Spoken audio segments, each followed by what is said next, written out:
जिसने जिंदगी फिदा कर दी आप पर, उसको आप तमाशा मारते हो मुंह पर।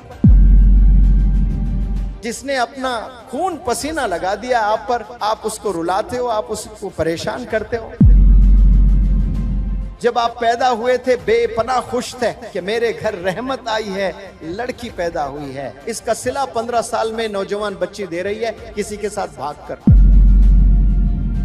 मेरे घर लड़का पैदा हुआ, वारिस आया है, बहुत फख्र महसूस कर रहा था बाप। जब बाप को एक वारिस मिलता है ना, उसको पूरी दुनिया मिल जाती है। इसका सिला नौजवान दे रहा है ड्रग्स में इन्वॉल्व होकर।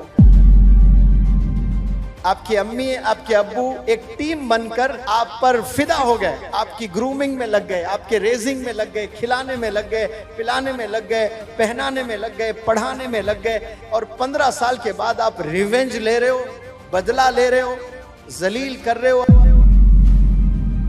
वालिदैन प्यारे बच्चों मर जाते हैं, कसम खुदा की उनकी दुआएं जिंदा रहती है। वालिद तो इंतकाल हो गया, वालिद की दुआ जिंदा रहती है। माँ इंतकाल हो गया, माँ की दुआएं जिंदा रहती है।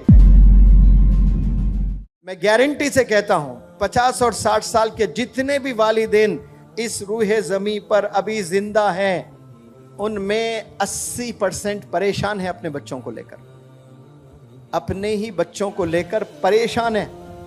और जब आप लोग पैदा हुए थे बेपनाह खुश थे कि मेरे घर रहमत आई है, लड़की पैदा हुई है। मेरे घर लड़का पैदा हुआ, वारिस आया है, बहुत फख्र महसूस कर रहा था बाप। जब बाप को एक वारिस मिलता है ना, उसको पूरी दुनिया मिल जाती है।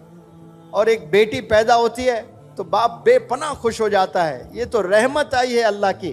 बेपनाह पैसे नहीं थे, कहां कहां जाकर दूसरों से उधार लेकर दावतें करने लगा। बहुत खुश था, बच्चों को अच्छे अच्छे कपड़े लाने लगा, खिलौने लाने लगा। जेब में पैसे नहीं है, लेकिन दोस्त से उधार लेकर छोटे छोटे खिलौने, जाकर बाजार से चॉकलेट लाने लगा, आइसक्रीम खिलाने लगा, पार्क ले जाने लगा, क्या क्या सब करने लगा। इसका सिला 15 साल में नौजवान बच्ची दे रही है किसी के साथ भागकर। इसका सिला नौजवान दे रहा है ड्रग्स में इन्वॉल्व होकर। जो टीम बन गए, आपकी अम्मी, आपके अब्बू एक टीम बनकर आप पर फिदा हो गए, आपकी ग्रूमिंग में लग गए, आपके रेजिंग में लग गए, खिलाने में लग गए, पिलाने में लग गए, पहनाने में लग गए, पढ़ाने में लग गए। सारे आपके लिए काम दोनों मिलकर एज ए टीम कर रहे हैं। और 15 साल के बाद आप रिवेंज ले रहे हो, बदला ले रहे हो, जलील कर रहे हो अपने वालिदैन को। सोचने की बात है, जिसने जिंदगी फिदा कर दी आप पर, उसको आप तमाशा मारते हो मुंह पर। जिसने अपना खून पसीना लगा दिया आप पर, आप उसको रुलाते हो, आप उसको परेशान करते हो। सोचे थोड़ा सा आप, अकेले तन्हा कभी ऐसा भी सोचे, जैसा आप सोचते हो वैसा तो सोच रहे हैं, सब सोच रहे हैं। कभी आप, मैं जो बोल रहा हूं ना, उस पॉइंट ऑफ व्यू से भी सोचिएगा। अरे हाँ भाई, सर जो बोल रहे हैं सही तो कह रहे हैं। दोनों मिलकर ये जिंदगी फिदा हो गए मेरे पर, मुझ पर अपने आप को खपा दिए। ये दोनों मेरे लिए ही जी रहे हैं लोग, इनका कोई और मकसद नहीं है, कोई एम नहीं है। बस इनका एम ये है कि मुझे पढ़ाएं, मुझे खिलाएं, मुझे पहनाएं, मुझे अच्छी जिंदगी दें। और वापस मैं क्या दे रही हूँ मेरे अब्बू को, मेरे अम्मी को? मैं जलील कर रही हूँ। मस्जिद जाने डर रहे हैं मेरे वालिद नमाज को लिए। क्यों? मैंने ऐसी घिनौनी हरकत कर दी कि मस्जिद में जाकर नमाज पढ़ने बाप डर रहा है, शर्मिंदगी से चेहरा नहीं दिखा पा रहा है। थोड़ा सा इमेजिन करें, आपके वालिद है, मस्जिद में नहीं जा पा रहे, वहां जहां बचपन से नमाज पढ़ा करते थे। आज आपने ऐसी हरकत कर दी जो वालिद मोहल्ले में किसी के मुंह दिखाने लायक नहीं रहे। आपकी हरकतों से ड्रग्स में इन्वॉल्व, शर्म आ रही है बाप को। गलियां बदलकर दूसरे गलियों से जा रहा है।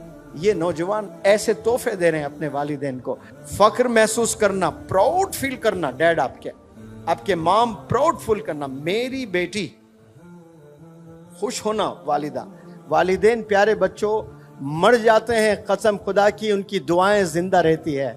जो दुआएं आप लोग को किए थे ना वो माजी में, कभी रातों में किए, कभी जुमे में किए, कभी रोजे की हालत में किए, कभी इफ्तार करते हुए आंख से आंसू बहाए आप लोग के मुस्तकबिल के लिए।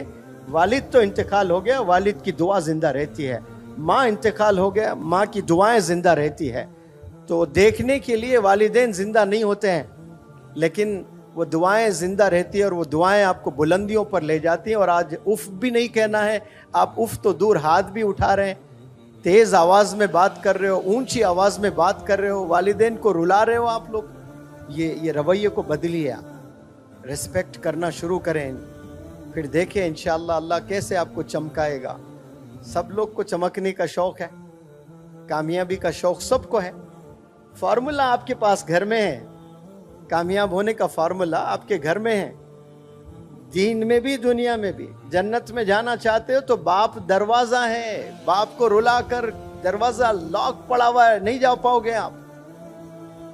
माँ के कदमों के नीचे जन्नत है, माँ को रुलाकर, माँ को सताकर जन्नत के ख्वाब ना देखा करें आप लोग। तो जो भी जन्नत में जाने के ख्वाब देख रहे हैं वो जन्नत आपके घर में है, घर के बाहर नहीं है। आप लोग बाहर तलाशते हैं, मैकडॉनल्ड्स में तलाशते हैं, रिजॉर्ट्स में तलाशते हैं, पार्क्स में तलाशते हैं आप लोग। कितने लोग हज पर जाते हैं, लाखों, 30-35 लाख। क्या सबके हज कबूल होते हैं? सबके नहीं कबूल होते हैं, कुछ लोग के हज कबूल होते हैं। अब्बा हुजूर आराम कर रहे हैं सिर्फ, और आप गए कमरे में देखकर खुश हुए, ये मेरे अब्बा। मकबूल हज का सवाब मिलेगा। कौन से हज का सवाब? मकबूल हज। एक तो हज का सवाब, एक मकबूल हज का सवाब। यानी गोया आपके हज को अल्लाह ने कबूल कर लिया, क्योंकि अल्लाह जानता है सबके पास पैसे नहीं है, सब हज पर नहीं जा सकते। कोई बीमार है हज पर नहीं जा सकता, कोई मखरूस है हज पर नहीं जा सकता, कोई अपाहिज है हज पर नहीं जा सकता। वो बंदा अपने वालिदैन को मुस्कुराते हुए देखे, हज का सवाब मिलता है। लेकिन गफलत की जिंदगी में नौजवान जी रहे हैं, उन्हें पता ही नहीं, और हज पे जाते हैं, बड़े खुश होते हैं, वालिदैन को सता रहे हैं। तो अल्लाह को ऐसा हज भी नहीं चाहिए, ऐसे नमाज भी नहीं चाहिए जो वालिदैन को 365 दिन रुलाते हो।